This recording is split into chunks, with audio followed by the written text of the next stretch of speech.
fed by our own desires. They dwell within us since we are born, and this is what we call them until they become real. But have you ever wondered what happens to dreams that never come true? Prieto awoke in the same spot again. His memories vanished at dawn. There was little excitement behind circus walls. Wandering nor here nor there whilst picking gypsophilas was often the main source of entertainment. Just as every night, Prieto had the recurrent feeling that the strange beings and pantomimes that inhabited the orb were somewhat unlike him.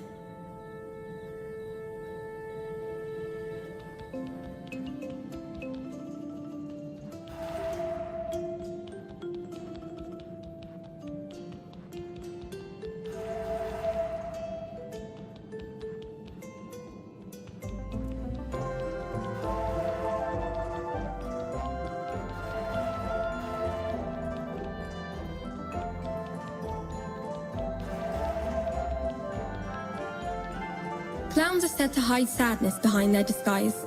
Strength to put on a smile had abandoned this one clown. Fears of being branded as ridiculous drove him to desperately seek approval. In the end, his possessive little puppet took control of his movements with the strings that held them together. Prieto was insecure and shy, and had never really found the courage to mingle with the others, but surely just around the corner that was all going to change. Looking at the clown, Prieto came to realize that there was something he wanted to say, but the puppet wouldn't let him. What if he just cut the strings?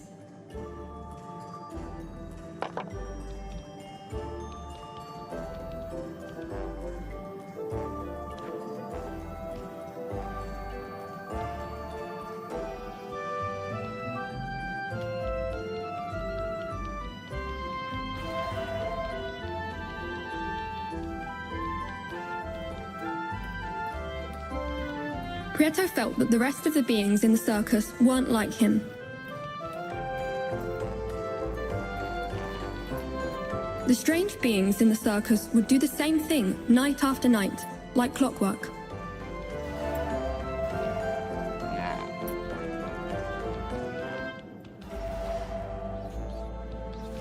While Prieto pondered over how to free the clown, he encountered greasy, obese Grand Mac, who, as he usually did, was milking his poor skinny cow.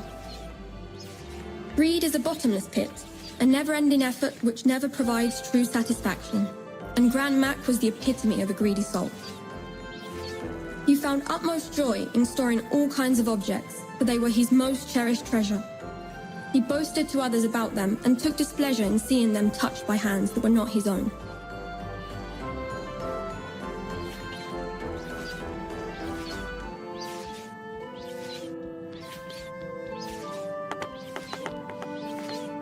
You there?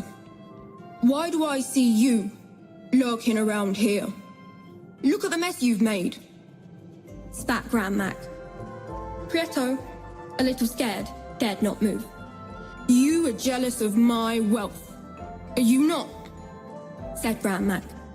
Prieto timidly glanced at Grand Mac's prized possessions. An old pair of scissors caught his eye.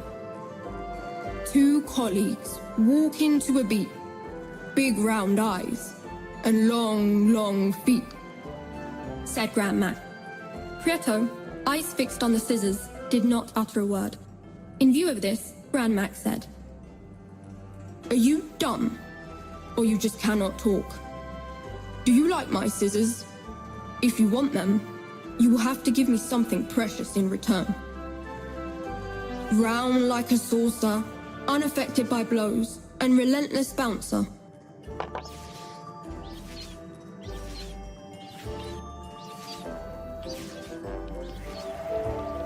Prieto felt that the rest of the beings in the circus weren't like him. The strange beings in the circus would do the same thing night after night, like clockwork.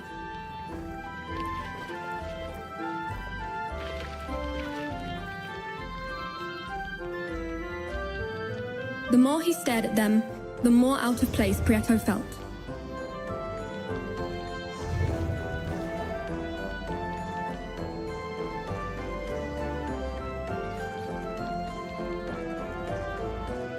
Prieto felt that the rest of the beings in the circus weren't like him.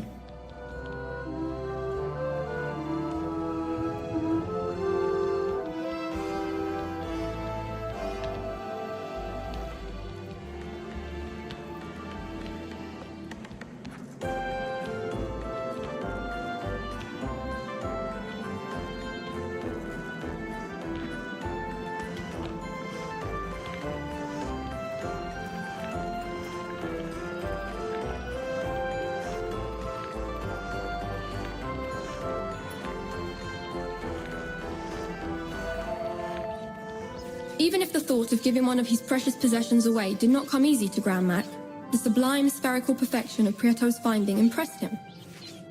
After some hesitation, Grand Mac decided on offering a truce. So it seems that you were not so dumb after all. You may have the scissors in exchange for the ball, he said. Silence is a hard argument to refute, and Prieto remained tight-lipped. Grand Mac handed over his precious scissors to Prieto, and then admired his newly acquired orbicular treasure.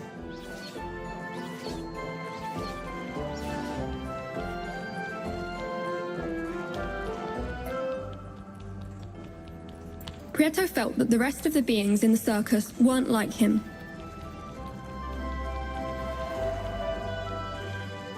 Prieto returned to the clown's house. Again, he had the feeling that the clown wished to share something important, but the puppet wouldn't let him. Armed with his scissors and guided by his kind heart, Prieto decided to cut the strings that held the clown captive.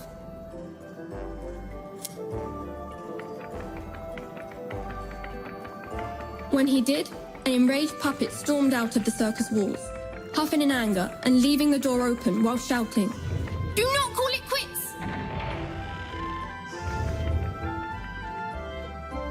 Unshackled from the puppet strings, the clown broke his silence and warily said to Prieto, "Once, a long time ago, I was just like you. I too was full of hope. But, over time, I became infected with laziness and neglect, and soon ended up trapped in my own misery. I wholeheartedly appreciate what you've done. I fear it is too late for me, but you still have time to leave this place. It is said that beyond the circus walls, within the great volcano, lies the well of truth.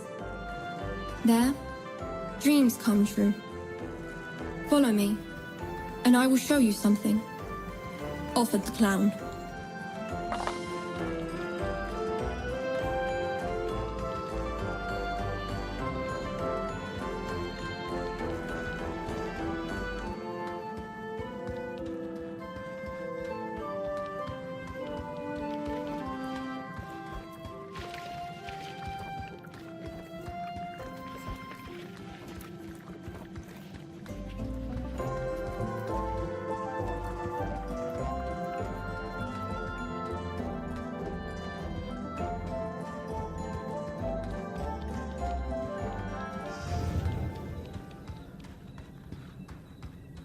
Prieto followed the clown up to the gate, and once there, the clown said, "I have been watching you closely, night after night, and I believe you still have not learnt how to keep your memories at sunrise.